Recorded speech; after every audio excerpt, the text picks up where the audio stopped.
राजकुमार तैमूर एक सुंदर लेकिन घमंडी राजा का पुत्र था, जो हमेशा बाहरी सुंदरता का दीवाना रहता था। उसके महल में कीमती आभूषण, दुर्लभ पक्षी और अनमोल वस्तुएं थीं, लेकिन वह हमेशा नई और अनूठी चीजों की तलाश में रहता था।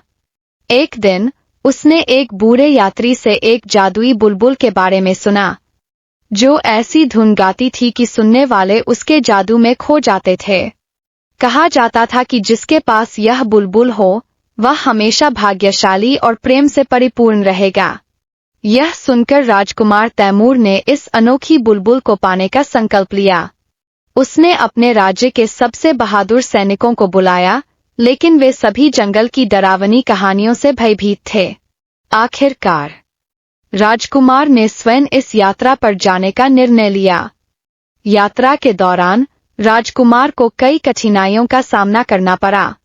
उसे घने जंगल में रास्ता बनाना पड़ा, जंगली जानवरों से बचना पड़ा और एक गहरी खाई पार करनी पड़ी। जब वह जादुई बगीचे तक पहुंचा, जहां बुलबुल कैद थी, तो उसने देखा कि बगीचे के द्वार पर एक बूढ़ा द्वारपाल खड़ा था। द्वारपाल ने राजकुमार से कहा कि जो भी बुलबुल को मुक्त करने की कोशिश करेगा, उसे अपनी सबसे मूल्यवान वस्तु का बलिदान देना होगा। राजकुमार ने सोचा कि वह अपने आभूषण या तलवार दे सकता है, लेकिन द्वारपाल ने कहा कि यह बलिदान दिल से होना चाहिए, न कि धन से। राजकुमार ने समझा कि उसे अपने अहंकार और आत्म प्रशंसा को छोड़ना होगा। जैसे ही उसने अपनी नीयत को शुद्ध किया, द्वार कहानी का सारांश जारी। जैसे ही राजकुमार ने अपने अहंकार को त्यागकर अपनी नीयत को शुद्ध किया, बगीचे का द्वार अपने आप खुल गया। जादुई बुलबुल उसके कंधे पर आ बैठी और अपनी मधुर आवाज में एक गीत गाने लगी। उसकी आवाज इतनी मोहक थी कि पूरा जंगल एक पल के लिए शांत हो गया। राजकुमार तैमूर ने जब उस बुलबुल को गाते हुए सुना, तो उसके हृदय में एक अजीब सी कोमलता उत्पन्न हुई। उसे पहली बार एहसास हुआ कि सच्ची सुंदरता केवल बाहरी चमक-धमक में नहीं, बल्कि दिल की पवित्रता और प्रेम में होती है। जब वह अपने महल लौटा, तो उसके दरबारी और प्रजा चकित रह गए। पहले वह एक घमंडी और स्वार्थी शासक था, लेकिन अब वह एक विनम्र, दयालु और बुद्धिमान राजा बन चुका था।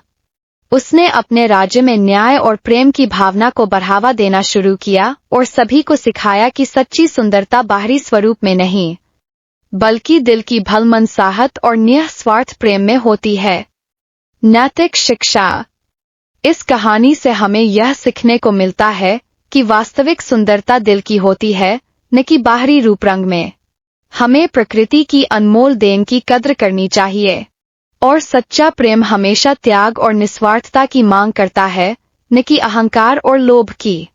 शहर में एक प्रसिद्ध व्यापारी जाफर अपनी चतुराई और धूर्तता के लिए जाना जाता था।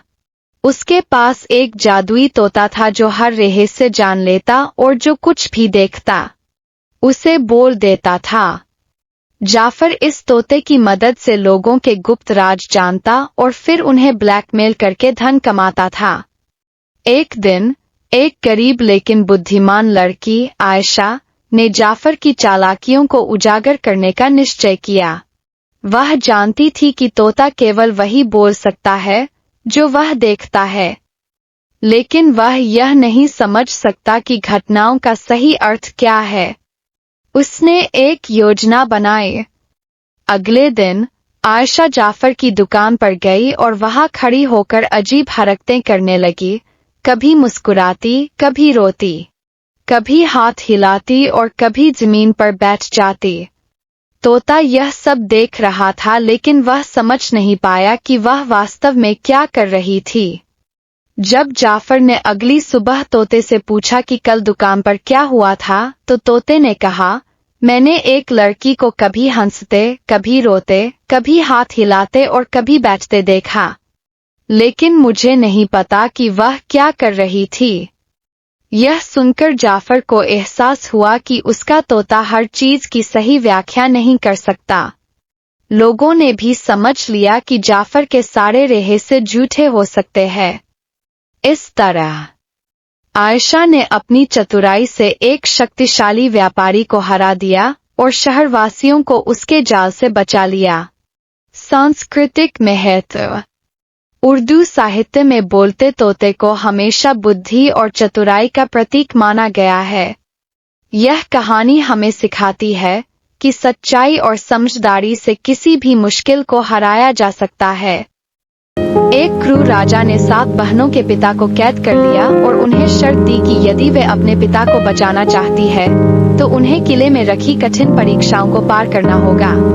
बड़ी बहन साइमा ने योजना बनाई, दूसरी बहन फातिमा ने अपनी बहादुरी से रास्ता निकाला, तीसरी बहन आयशा ने अपनी बुद्धि से पहेलियां हल की, चौथी बहन नजमा ने अपनी ताकत से दरवाजा खोला, पांचवी बहन जैनब ने अपनी समझदारी से सैनिकों को चकमा दिया, छठी बहन हाजरा ने जहर मिला हुआ खाना पहचान लिया और सबसे छोटी बहन मरियम ने जेल की चाबी हासिल की। सभी बहनों ने अपनी ताकतों को मिलाकर राजा की परीक्षाओं को पार किया और अपने पिता को छुड़ाने में सफल रहीं। सांस्कृतिक महत्व। यह कहानी उर्दू समाज में पारिवारिक रिश्तों और भाई बहनों के प्रेम को दर्शाती है।